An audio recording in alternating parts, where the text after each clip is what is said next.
Hello everybody, welcome to another Death Trigger 2 video. In today's video, I wanted to give you some tips for playing in the tournament. Now, previously I did make a video with this same topic, but in that video I played with the Blood Dragon, and I understand that not everybody can afford to buy weapons with real money, and that's why I took the time to play with the Viking swords this time around. Now, admittedly, I don't play with the Viking swords in tournaments very often. I usually take my Blood Dragon with me, but I hope these tips can help you. I don't consider myself a master of the game or anything like that, but I'm hoping that the strategies that I use in tournaments can also help you. So like I said, maybe you're not comfortable spending real money on the game, and that's fair. In that case, you would have to equip the Viking swords as your melee weapons. Make sure you take your boom chickens and boom eggs as well.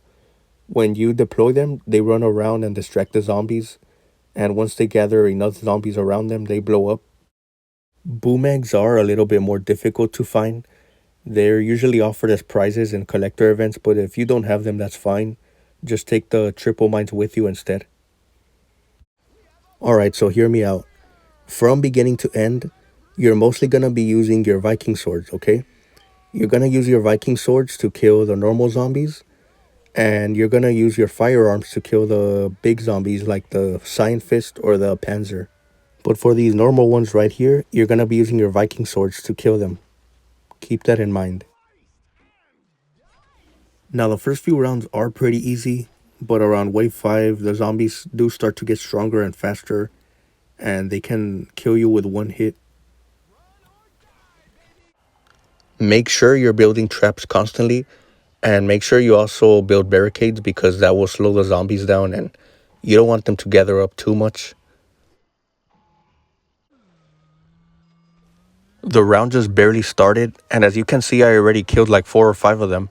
That's why it's so useful to have your trap set up. Alright, so moving on. Make sure you're using your painkillers wisely. You only have 20 of them, so try not to waste them in the early rounds. The big advantage that painkillers have is that they slow time down when you deploy them, and that's very useful for dodging attacks. Right here, for example, I used a painkiller because there was a zombie right behind me and I wasn't sure if he was going to hit me or not. So I used a painkiller to dodge the attack.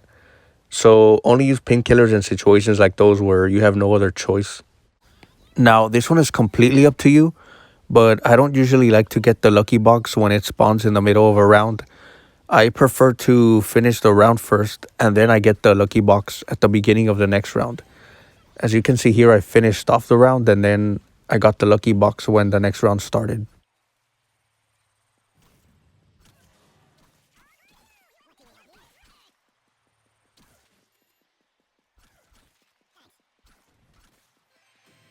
You always have to be sure of where to run.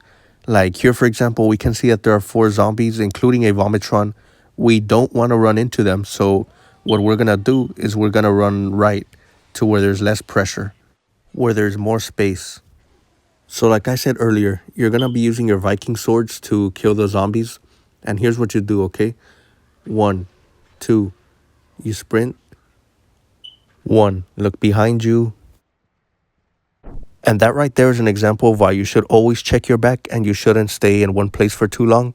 If we had stayed back to kill the group of zombies that's after us, then maybe this zombie that's emerging right here would have come from behind and killed us.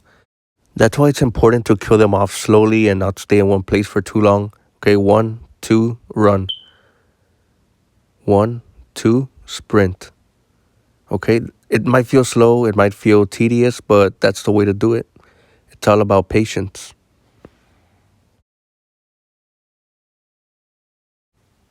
And like I also mentioned earlier, you're going to be using your firearm to kill the special zombies, especially if it's a Cyan Fist or a Kamikaze.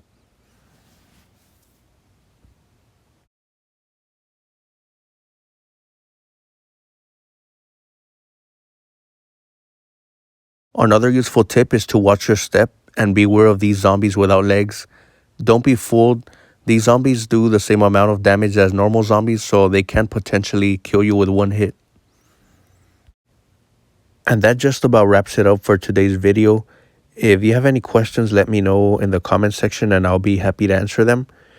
And like I said, I don't consider myself a master in tournaments or anything, but I hope that these tips can help you just like they helped me. Thank you for watching, and I'll see you next time.